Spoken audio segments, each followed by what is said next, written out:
نہیں ہوگا. ہم اب بھی یہ سوچتے کہ اگر ہم ایک کتاب رسالہ اخبار نکال دیں, اگر ہم ایک لیکچر دے دیں, اگر پروفیسر جا کے اسٹیج پہ کھڑا ہو کے ایک بات بتا دیں اور وہ اسٹوڈنٹ کے ذہنوں میں اتر جائے تو ان کے اندر یکجہتی, ایسا ہوتا نہیں, کبھی نہیں ہوا, دنیا کے خطے پہ ایسا نہیں ہوا. اس کا یہ مطلب نہیں ہے کہ قول کی اہمیت نہیں ہے, کہی جانے والی بات کی اہمیت نہیں ہے, یقیناً ہے, لیکن بابا جی فرماتے ہیں کہ نوٹ, قول ایک سواری ہے جو آپ کو عمل کے کنارے پر لے جاتی ہے. خرابی یہ ہوتی ہے کہ ہم قول کی سواری کو اختیار کرتے ہیں, اس کشتی میں بیٹھتے ہیں, چپو چلاتے ہیں, عمل کے کنارے پر پہنچتے ہیں, لیکن اس کشتی کو چھوڑتے نہیں, اسی کے اندر رہتے ہیں, وہ وہیں چکر کاٹتی رہتی ہے, عمل کا کنارہ سامنے رہتا ہے اور ہم اس کی طرف جان جائیں. اور ہم کوشش یہ کرتے ہیں, پڑھے لکھے لوگ, آپ نوجوان ہیں میرے ساتھ ہیں, ہم کوشش یہ کرتے ہیں کہ صرف کمیونیکیشن سے, صرف ڈائلاگ سے, صرف گفتگو سے بات بن جائے گی. کبھی نہیں بنتی, بن سکتی نہیں, کیونکہ انسان کا وجود, اس کی سائیکی, اس کا ہونا اس بات کا متقاضی ہوتا ہے کہ کوئی بندہ میری بات سنے اور میرے دکھ درد میں شریک ہو. یہ جو آپ نے اکثر دیکھا ہوگا آج کل کہ خودکشیاں ہو رہی ہیں, لوگ خود سوزیاں کر رہے ہیں, تو عام طور پہ ایک اچھا جرنلسٹ یہی کہتا ہے کہ چونکہ ملازمتیں نہیں مل رہی, بھوک ننگ بہت ہے, اس وجہ سے یہ سارا کام ہو رہا ہے. میں کہتا ہوں یہ بات نہیں ہے, میں نہیں کے نیچے بالکل خط کشیدہ نہیں ہے, ہرگز نہیں ہے. اس وقت آپ کے پاکستان کا نوجوان, خاص طور پہ ایک عام آدمی, اس کندھے کی تلاش میں ہے جس پر وہ اپنا سر رکھ کر اپنا دکھ بیان کر سکے, اور کوئی کندھا دینے کے لیے تیار نہیں, کسی کے پاس یہ وقت ہی نہیں. اگلے زمانے میں, ہمارے وقتوں میں یا ہمارے باپ دادا کے زمانے میں, دکھ سکھ کرنے کے لیے لوگ ایک دوسرے سے ملتے تھے, ان کے پاس اکنامکس کے اتنے مسائل اور اتنی پرابلمز نہیں ہوتی تھی. ولایت والوں نے یہ طریقہ نکالا کہ وہ دکھ سننے کے لیے فیس لیتے ہیں. یہ سائیکاٹرسٹ جو ہوتے ہیں, سائیکو تھراپسٹ جو ہوتے ہیں, یہ آپ سے $300 فی گھنٹہ لیتے ہیں اور وہ کہتے ہیں کہ پرسوں پھر آ جانا, تم اپنے دکھ بیان کرو, مجھے پیسے دے دو. ہمارے یہاں بھی اب ایسے ادارے قائم ہو گئے ہیں. اگر آپ لاہور کی نہر کے کنارے کنارے جائیں تو 2-3 بورڈ آپ کو نظر آئیں گے ماہر نفسیات کے, جو یہ کہتے ہیں کہ اگر آپ نے اپنا دکھ بیان کرنا ہے تو $200 گھنٹہ مجھے دے دیں, دکھ اپنا بیان کر کے چلے جائیں. تو وہ بھی ایک تھراپی ہے, لیکن یہ پہلے زمانے میں ہمارے یہاں مفت اور عام ہوتی تھی. اب لوگ اتنے مصروف ہو گئے یا کسی وجہ سے اس میں پھنس گئے تو نہیں ہو سکے. تو جب تک عمل کے اندر آدمی داخل نہیں ہوگا, دوسرے آدمی کو یقین نہیں آئے گا کہ یہ میرا کچھ لگتا ہے, میرا کچھ بھائی بند ہے. اگر آپ اس کو صرف تقریر کر کے چلے جائیں گے تو اس کی انفارمیشن میں اضافہ ہو جائے گا, اور خطرہ یہ ہے کہ وہ ساری انفارمیشن سمیٹ کے ایک اگلے آدمی سے وہ بات کرنے لگ جائے گا. آپ نے اکثر دیکھا ہوگا, کبھی آپ نے ہمارے ٹیلی ویژن کے پروگرام دیکھے, بچوں کے جو بڑے کھٹاکھٹ فٹافٹ دینی باتیں, سوالوں کے جواب بڑی تیزی سے دیے جاتے ہیں, وہ انفارمیشن ہوتی ہے. اس کا ذات کے ساتھ یا اپنے وجود کے ساتھ یا اپنے سائیکی کے ساتھ کوئی تعلق نہیں ہوتا. تو آپ نے ہمیں منع کیا کہ آپ دیکھیے ایسے نہ کریں, رسالہ نہ چلائیں, تو چھوڑیں اس کام کو. کسی کے کام آ سکتے ہیں تو چھوٹا سا وہ کام کرنا.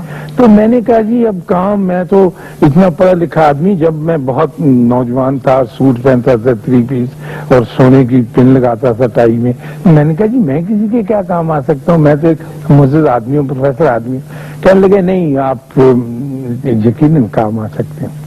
تو میں نے کہا جی کیا؟ کہنے لگے یہاں اما جیو رہتی ہے, وہ کسابوں کی کچھ دکانیں تھیں, تو وہاں پر وہ مائی تھی, دائی کا کام کرتی تھی, تو اس کی بیٹی کی شادی ہے. تو کہنے لگے کہ اس کی بیٹی کی شادی ہے اور اس کا جو منگیتر ہے, اما نے جو لڑکا چنا ہے وہ سگنیلر ہے. اب بتائیں بابا جی لفظ کہاں سے, سگنیلر وہ ہوتا ہے جو موسکی کے اوپر گرد گرد تار بابو. اور کہنے لگے کہ وہ سگنیلر ہے محکمہ ڈاک بنگلے میں, ڈاک بنگلہ نہر کا بنگلہ. انگریز کے زمانے میں خواتین و حضرات یہاں ریل تار ڈاک کا انتظام بہت غضب کا تھا. جب یہ نہریں کھدی ہیں تو انہوں نے بڑے اعلیٰ درجے کے ان کے کنارے بنگلے بنوائے، ہیوج ٹریز والے بنگلے، ان میں فلمیں بھی بڑی شوٹ ہوتی نہیں، اعلیٰ درجے کی اس کے اندر بلڈنگیں ہوتی تھی۔ اب وہاں پر ایک آفس بھی ہوتا تھا جہاں پر سگنیلر کنیکٹر تھا دوسرے کنارے نہر کے، کہ اگر خدا نخواستہ نہر میں کوئی خرابی ہو، پانی روک نہ دے تو وہ کھٹا کٹ دیتے۔ تو سگنیلر کو وہ کچھ بہت بڑی چیز سمجھتے تھے، 60 روپے تنخواہ والا سگنل تھا، تو وہ لڑکا بھی پسند کر لیا تھا۔ تو مجھے کہنے لگے کہ تمہارے پاس ایک چھوٹی سی گاڑی ہے، وہ سگنیلر کا ابا بوڑھا جھکی جو ہے وہ آ رہا ہے تحقیق و تفتیش کرنے کے لیے کہ لڑکی کتنا کام کرتی ہے، دن کو 4 پائیاں اٹھا کر دیوار کے ساتھ رکھتی ہے کہ نہیں، پھر شام کو بسترے بچھاتی، گھڑا پانی کا بھر کے لاتی ہے کہ نہیں، تو وہ یہاں رہے گا کچھ دن۔ تو وہ جو روٹی کھاتا ہے وہ گندم اور مکئی کا آٹا ملا کے کھاتا ہے، اب نخرہ دیکھیے اس کا۔ تو تمہاری ڈیوٹی یہ ہے کہ تم 10 سے پکا مکئی کا آٹا اپنی موٹر میں رکھ کر احمد جیو کے پاس پہنچاؤ۔ میں نے کہا جی مجھے کوئی اچھا سا کام دیں لکھنے کا، یہ کیا؟ تو چنے مجھے کہہ لگے وہ اس لیے دینا ہے کہ ہم نے اس بابے کی عزت افزائی کرنی ہے اور ہماری بیٹی کی شادی ہے، اور جب تک ہم اس کو سلام نہیں کریں گے وہ جھکی آدمی تھے۔ تو میں نے کہا اچھا جی میں دیا، تو میں گیا، میں اس سے ملا بھی بابے سے، ان کا کہ خبردار اس کی بہت عزت کرنی ہے اور اس کو سلام کرنا ہے۔ میں نے کہا جی میں 2 مرتبہ کرنے کو تیار، لے آئے۔ جب میں لوٹ کے آیا اگلے دن تو کہنے لگے کہ وہ حقہ پیتا ہے۔ تو میں نے کیکر کی چھال جو ہے نا، کیکر کی چھال جو کیکر کے سکڑے کہتے ہیں، اس کا کوئلہ بہت اچھا ہوتا ہے، اور وہ جو پرانے بابے حقہ تمباکو پینے والے ہیں اس میں آگ دھرتے ہیں نا، تو یہ سکڑے جو ہیں دیر سے لیے۔ میں نے کہا جی دفعہ کرو، ایسا چبا سا آدمی ہے، اس کی کیا کر لو؟ نہیں یہ نہیں کہنا، وہ اللہ کی مخلوق ہے، انبیاء کا بیٹا ہے۔ میں نے کہا جی وہ بندہ کہیں گے ہاں حضرت آدم کی اولاد جو ہے، اچھا وہ ہر ایک کو نبی کا، تمہیں کہیں گے نبی کی بیٹی، تو ہماری برکت ہوگی، لو جی یہ نبی کی جی ہمارے ڈیرے پہ آ گئی۔ تو میں نے کہا جی یہ آپ کیا فرما رہے ہیں، عزت بندے کی ایسی، یہ نہیں کہ آپ چھوٹا کلرک ہیں، آپ کی پی آئی اے میں کم لیتے ہیں اور میری گریڈ زیادہ نہیں، ایسی بات نہیں، وہ تو اب نبی کے ہے آپ سب اولاد، تو اس کا احترام واجب ہے۔ خیر ہمارے لیے یہ بات سیکھنی بہت مشکل تھی۔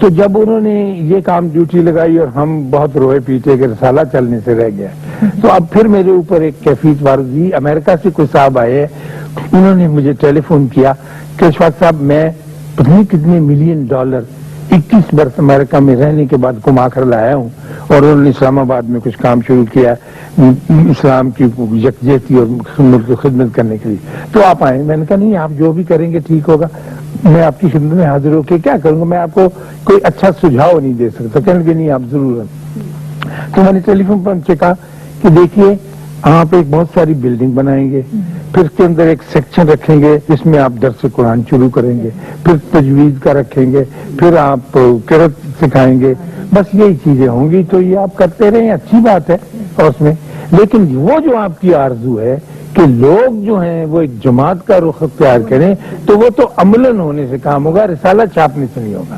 اب بھی جو دینی جماعتیں ہیں وہ بار بار یہی کہتی ہیں، آپ نے دیکھا ہوگا بے شمار رسالے آپ کے پاس بھی آتے ہوں گے، کتابیں آتی ہیں کہ شاید اسے بڑی اچھی بات ہے، وہ کشتی ضرور ہے، وہ ساحل تک ضرور لے جاتی عمل کے، لیکن ساحل پہ خود اترنا پڑے۔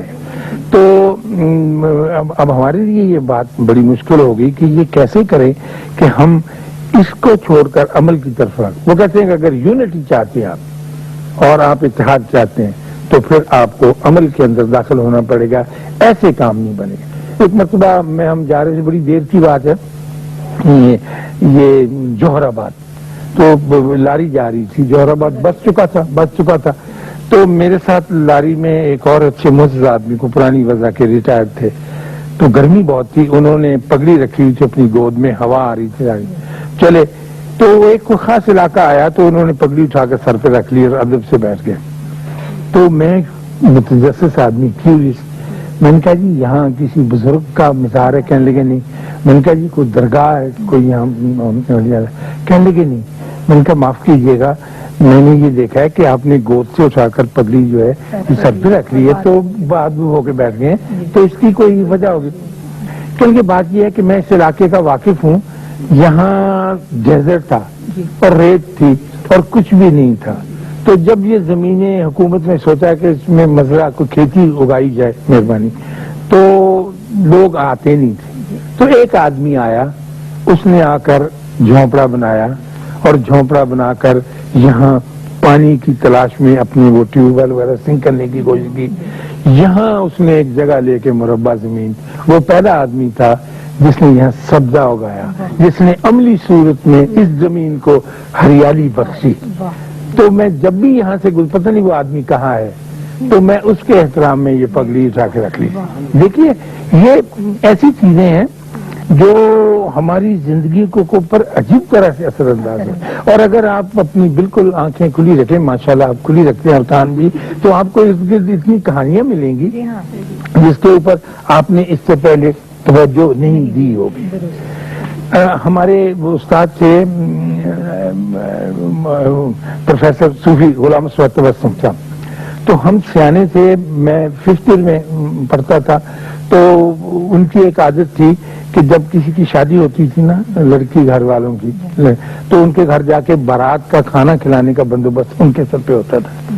تو صوفی صاحب ہم کو، اور ایم اے کی کلاس کے 6 بندے تھے ہم، کہ چلو بھائی فلاں گھر کو کھانا برسانا ہے، دینا ہے، تو بارات آ گئی ہے. تو مجھے یاد ہے ہم بھاٹی دروازے بلیاں والی سرکار کے پیچھے گھر تھا، تو وہاں چلے گئے. انہوں نے کہا لو جی صوفی صاحب آ گئے، فکر کی کوئی بات نہیں. تو نائی دیگیں لے آئے. اب جو بارات تھی وہ ان کا خیال تھا کہ 80 کے قریب بندے آئے، وہ 160 کے قریب آ گئے. اب صوفی صاحب کی آنکھیں اگر آپ میں سے جتنے یاد ہیں بہت ماشاءاللہ موٹی تھی، گھبرا گئے اور ان کے ماتھے پہ پسینہ اور ناک پہ بھی آ جاتا. کہنے لگے شواق ان کی کریے. میں کہا جی پتہ نہیں، اس میں آپ دیگوں میں پانی ڈال دیتے ہیں. تو پہلا موقع تھا، میں 5th ایئر کا اسٹوڈنٹ تھا.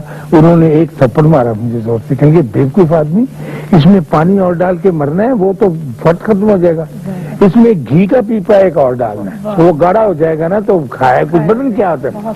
اب ہم اندر سرو کر رہے تھے اور آواز ہم دیتے، صوفی صاحب بیچ میں سے نکال کے ڈالتے جاتے تھے. ہم کہتے تھے اور چاول جی، اور شورا جی، وہ کہتے تھے گرم لاؤ جی، ہم تو بھاگے بڑھتے تھے.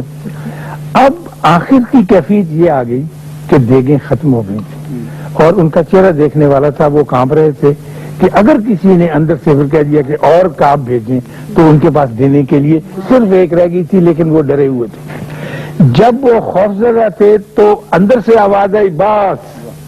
جب پھر دوسرے بندے نے کہا جی باس جی صوفی صاحب، تو صوفی صاحب خدا کا جو ہاتھ میں جو پکڑا ہوتا تھا نا کچا تھا، وہ گرا اور اتنی شدت سے وہ پیچھے گرے کہ وہ ایک بڑا سا کڑا ہو پڑا تھا ان پہ. شکر اثر نہیں لگا.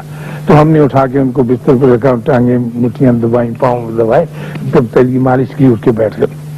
میں نے کہا جی خدا کے واسطے ایسی ٹینشن کا کام آئندہ نہیں کرنا. کہنے لگے نہیں بالکل میری بھی توبہ.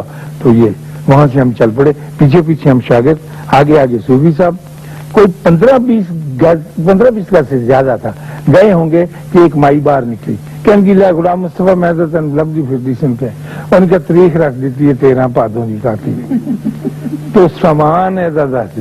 تو صوفی صاحب جو توبہ کر کے کہنے کے کاغذ ہے ان کے ہاں، پینسل ہے، ہاں لکھ 13 سیر گوشت، 1 بوری چاول. صوفی صاحب لکھوا رہے ہیں. اور میں نے کہا جی یہ پھر ہوگا. کہہ لگے نہیں یہ تو ہمیں ان کی ضرورت ہے. میں نے کہا جی صرف پڑھایا کریں آپ، تفسیر بیان کریں، کتاب شعر وغیرہ. تو یہ ان کا ایک کام تھا. یہ مجھے اتفاقاً صوفی صاحب پیارے میرے ٹیچر آج یاد آ گئے کہ کیفیت گزری.